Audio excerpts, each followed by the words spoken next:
Democratic Congresswoman Ilhan Omar of Minnesota says members of her party should embrace Marjorie Taylor Greene, as well as other former MAGA figures who are now breaking with President Trump and his policies.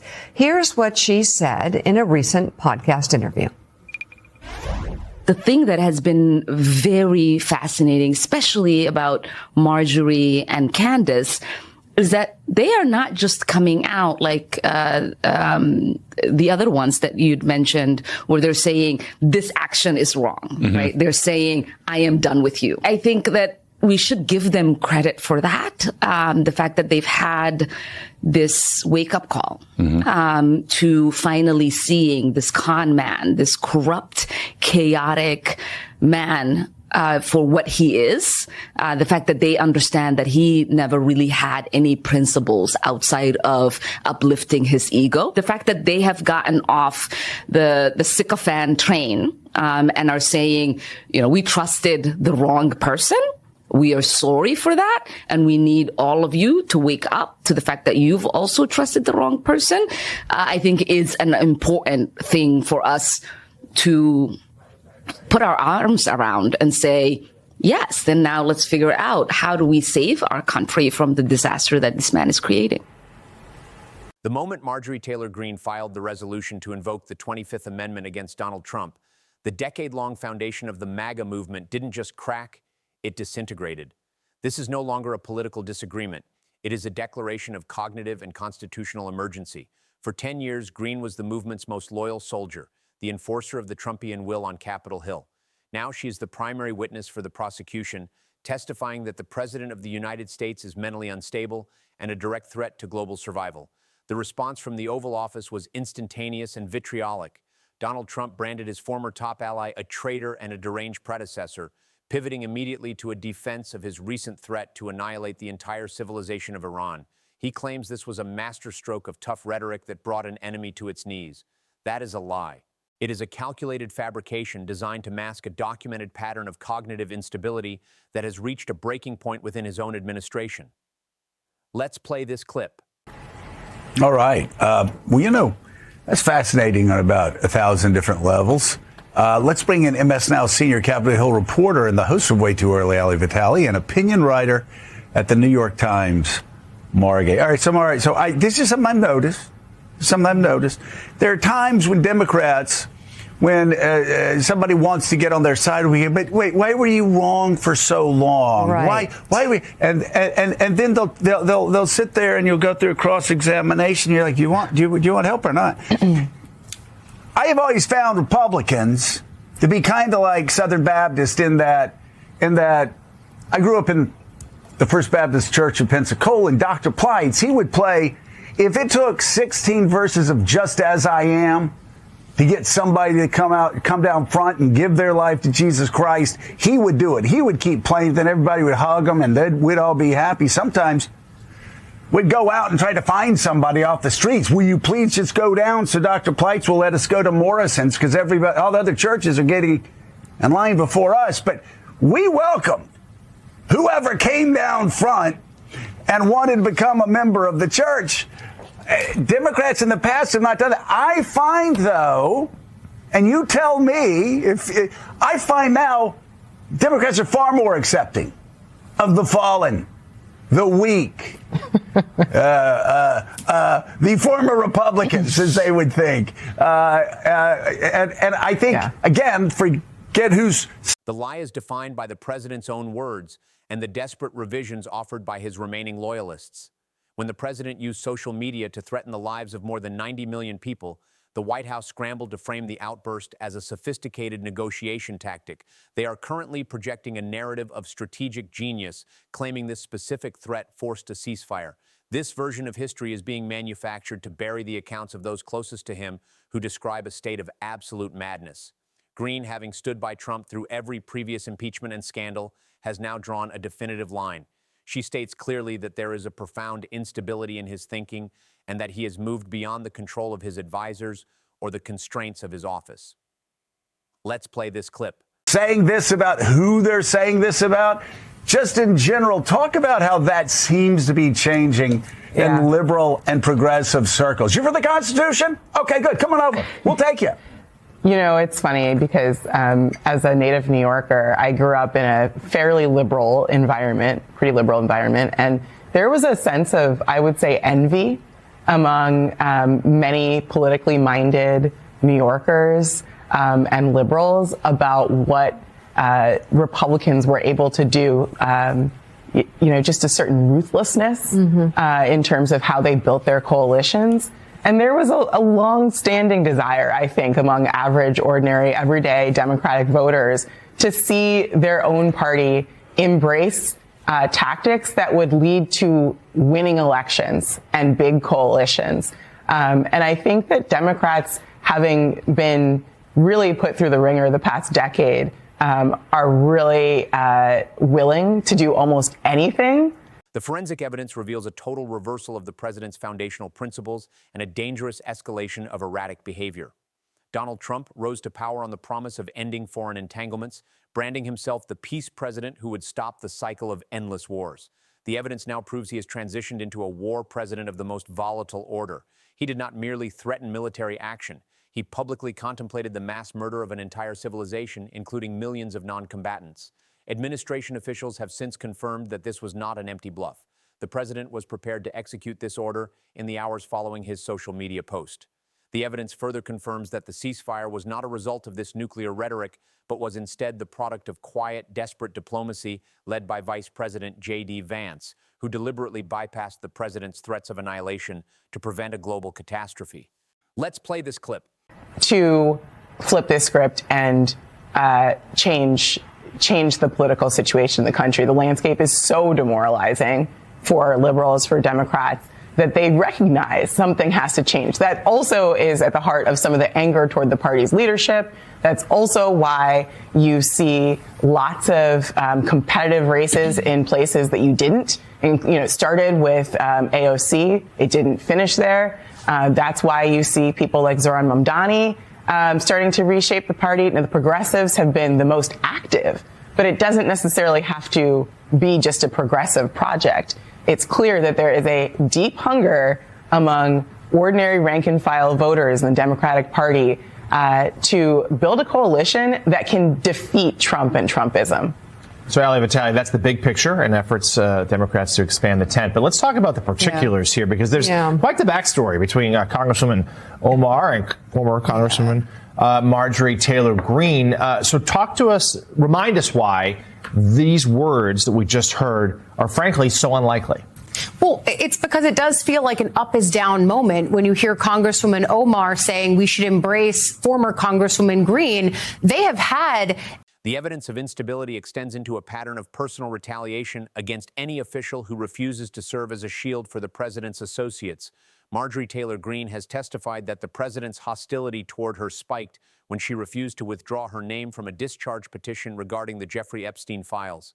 According to her testimony, the president explicitly warned her that his friends would be hurt if those files were released. He labeled her a traitor and threatened to fund a primary challenger to end her career. This interaction provides a clear window into the current administration's priorities.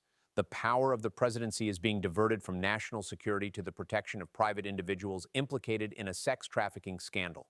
The America First policy has been discarded in favor of personal protection and the cultivation of global chaos as a means of distraction. Let's play this clip. A very tense relationship, and I think that's putting it mildly. There have been censure requests. There have been racist comments toward Omar from Greene. There have been allegations of not being loyal to the United States on her part. All of that eventually led to Omar trying to push to strip Greene of her committee assignments several years ago. And yet, I think that what Congresswoman Omar is doing here is indicative of something that Democrats are trying to grapple with, as Joe and Mara are talking about. This idea of what does it mean to have a big tent? It's easy to talk about, but is it something that they can actually put into practice? And then also the idea that Democrats are trying to toy with now on everything from MAGA Republicans who are upset over tariffs, over Iran, over the way that this Trump presidency has unfolded in its second term. The idea of piercing piercing the veil. And once you do that, can you invite these people in, if not to the party for a long time, for a moment, enough to turn the tide? I think that's something that the entire party is grappling with right now, Mika. The mechanism of this control is rooted in a sophisticated power and control analysis. For a decade, the alliance between Trump and Greene utilized fear-mongering as the primary engine of political mobilization. Research into their rhetoric reveals a reliance on three specific narratives: imminent threats to the country, perceived threats to individual freedom, and the exploitation of threats to children. By utilizing constant repetition, intentional misdirection, and the presentation of isolated incidents as systemic trends, they created a psychological environment where the voter base felt under siege. This environment demands simplistic explanations for complex geopolitical problems. Now, however, that machinery of fear has been turned inward against the party itself. The president uses his digital megaphone to bully dissenters, utilizing the threat of primary challenges and the influence of billionaire donors to maintain a state of terror among Republican lawmakers. The strongest defense offered by the Trump administration is that this erratic behavior constitutes a form of unconventional diplomacy that yields tangible results. They point to the 2-week ceasefire in Iran as their primary evidence of success. This defense is easily dismantled by the legal and procedural realities on the ground. While Republican leadership in the House remains publicly silent due to fear of social media retribution, the actual architects of the ceasefire, including J.D. Vance, have signaled that they were opposed to the president's escalatory path from the start. Experts describe the current state of affairs not as a strategic victory, but as a tenuous and high-stakes stalemate. Furthermore, the economic data contradicts the narrative of a master negotiator. Inflation has devalued the American dollar by 20% since 2021, and interest rates are surging, placing an unsustainable burden on mortgages and consumer loans. These are the markers of a failing leadership, not a successful disruptor. Gabriela Kwiatek of Jagiellonian University identifies this strategy as one that normalizes controversy to the point of exhaustion, thriving on the deliberate spread of misinformation to paralyze opposition. This assessment is reinforced by J. Miles Coleman of Sabato's Crystal Ball, who points to the massive Democratic overperformance in recent special elections as a structural signal of Republican collapse. The political cost of the president's instability is measurable. In Georgia's 14th district, a seat Trump previously carried by 37 points, the Republican margin has shrunk to just 12 points. The electorate is signaling a profound exhaustion with the drama and the unpredictability of the executive branch. This is not a shift in ideology, but a rejection of chaos. The expert authority stack continues with Henry Tugendhat of Foreign Affairs, who warns that the president's posturing in Iran has already triggered an energy supply shock. This instability is projected to drive global inflation and worsen the domestic debt crisis, creating a cycle of economic pain that will outlast the current administration. These assessments are not based on partisan leanings. They are data-driven conclusions regarding the consequences of a commander-in-chief who operates outside the bounds of traditional strategic logic. The internal warnings from within the cabinet suggest that the president is no longer processing reality in a way that allows for the safe discharge of his duties. A fundamental understanding of the legal framework is required to grasp the gravity of the current moment. Section 4 of the 25th Amendment was designed as a constitutional safety rail, specifically for instances where a president is unable to discharge the powers and duties of the office. It is not a tool for political removal. It is a mechanism to protect the nation when a leader exhibits severe mental or physical incapacity. When a president threatens the annihilation of 90 million people and then attempts to obstruct congressional oversight regarding criminal files, the threshold for this amendment is met. Furthermore, the law regarding congressional subpoenas is absolute. Officials such as Pam Bondi, who have been called to testify before the House Oversight Committee, are legally bound to answer for the American people. The refusal to testify about the Epstein files constitutes a direct obstruction of the constitutional oversight power of Congress, further evidence of a breakdown in the rule of law. The institutional failure occurring in real time is staggering. The Department of Justice and the federal court system have allowed the executive branch to fight the release of documents that are essential to public transparency regarding the Epstein scandal. Simultaneously, legislative leaders like Speaker Mike Johnson have remained silent in the face of threats to commit mass civilian slaughter. This silence is a dereliction of duty that enables the president's path of destruction. The failure of the House Oversight Committee to enforce its own subpoenas against administration officials demonstrates a collapse of the checks and balances necessary for a functioning democracy. This institutional paralysis has allowed the president to operate with a sense of impunity that is unprecedented in American history. The professional judgment of the president's fitness is clear. He has failed the most basic requirement of the office, which is the ability to protect the lives of the innocent and uphold the Constitution. When a leader moves from political disagreement to calling for the murder of an entire civilization, they have moved into the realm of professional and psychological incapacity. The president is currently lashing out because the walls of his political reality are closing in. His approval ratings are in a state of freefall, and his hand-picked candidates are failing in even the most reliable strongholds. The voters are no longer responding to the fear-based narratives that once secured his power. The procedural consequences of this instability are manifest and irreversible. The country is witnessing a historic swing in voter turnout that favors the opposition, driven by a desire for stability over spectacle. The president is becoming increasingly isolated as the very people who built his movement now provide the most damning evidence against him. The economic consequences will be felt for a generation. High interest rates and a volatile global energy market are the direct results of a leadership that prioritizes personal ego over national stability. There is no hype in these facts. There is only the cold, procedural reality of a government and an economy under extreme stress. The alliance that defined the last decade of American politics has shattered.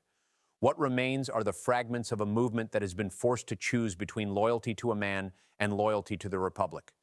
The testimony of Marjorie Taylor Greene and the evidence of cognitive decline suggest that the choice has already been made by those with the most to lose. This is not a matter of left versus right. This is the story of a system attempting to correct itself before a leader's instability leads to an irreversible catastrophe. The fragments of this broken alliance are finally revealing the truths that were once hidden behind a wall of manufactured fear. The escalation of this crisis from a political rift to a constitutional emergency highlights the fragility of the institutions we rely on. When the mechanisms of oversight are ignored and the language of annihilation becomes standard rhetoric, the danger is no longer theoretical. It is present, documented, and accelerating. The path forward requires a disciplined adherence to the law and a refusal to accept the normalization of madness. The data is clear, the testimony is on the record, and the consequences are already being felt in every American household. The history of this betrayal is being written in real time, and it is a history that the president can no longer rewrite. As we look toward the resolution of this crisis, the focus must remain on the facts of the escalation and the legal pathways to accountability. The stability of the nation depends on the ability of its institutions to function, even when the executive branch is in a state of collapse. The evidence presented suggests that the point of no return has been passed, and the only remaining question is how much damage will be sustained before the constitutional safety rails are fully engaged. This is the reality of a government under pressure, a party in revolt, and a leadership that has abandoned its mandate in favor of a desperate final stand. The breakdown of the Trump-Green alliance is the final signal that the era of simplistic fear-based control is ending. The complexities of the modern world cannot be managed through social media threats or the protection of private interests at the expense of national security. The failure to process reality at the highest level of government has created a vacuum that is being filled by chaos, and the only remedy is a return to the disciplined, factual, and legal standards that the Constitution demands. The transition from a peace president to a war president, from a reformer to an obstructor, is now complete. The evidence is overwhelming, and the judgment of history is already beginning to take shape. This investigation into the collapse of the executive alliance and the resulting constitutional tension is part of an ongoing effort to document the stress tests of our democracy. The information presented here is drawn from the public record, including congressional testimony, official social media communications, economic data, and expert geopolitical analysis. The objective is to provide a clear accounting of the escalation and the legal frameworks currently in play. The situation remains fluid, and the implications for the future of the constitutional order are significant. The focus remains on the preservation of the system over the survival of any single political figure. The events described are a warning of what occurs when the checks and balances of a nation are tested by a leader who views the law as an obstacle rather than a guide. The testimony of former allies and the data from global markets serve as independent verifications of a crisis that can no longer be ignored. The accountability for these actions will be determined by the legal processes and the institutional courage of those tasked with upholding the American experiment. The path through this crisis is narrow, but it is defined by the very laws that are currently being challenged: the invocation of the 25th Amendment, the enforcement of congressional subpoenas, and the adherence to international norms are the only tools available to restore order. The evidence shows that these tools are being reached for not by political enemies, but by those who were once the president's most steadfast supporters. This shift marks the true midpoint of the crisis, where the momentum of the movement is overtaken by the necessity of national survival. The reality of the current administration is one of profound isolation and increasing volatility. As the legal and political pressures mount, the rhetoric of the president is expected to become more extreme, further validating the concerns raised by his critics and former allies alike. The documentation of this period serves as a vital record for an intelligent audience seeking to understand the mechanisms of power and the consequences of their failure. The escalation continues, the stakes remain at their peak, and the resolution of this chapter will define the constitutional landscape for decades to come. Before we close, one quick clarification. The content of this program is based on a synthesis of public information, congressional testimony, and expert analysis available as of the current date. It is intended for educational and informational purposes and does not constitute a call to action or a final legal judgment. We acknowledge that in a complex political environment, reasonable people can and do interpret the same set of facts in different ways. Our goal is to present a structured analysis of the documented escalation and the legal frameworks involved in this national conversation. We respectfully invite you to engage in a thoughtful discussion in the comments section below. If you value this type of disciplined, source-based reporting on the preservation of our constitutional order, please consider subscribing to the channel to stay informed on future developments.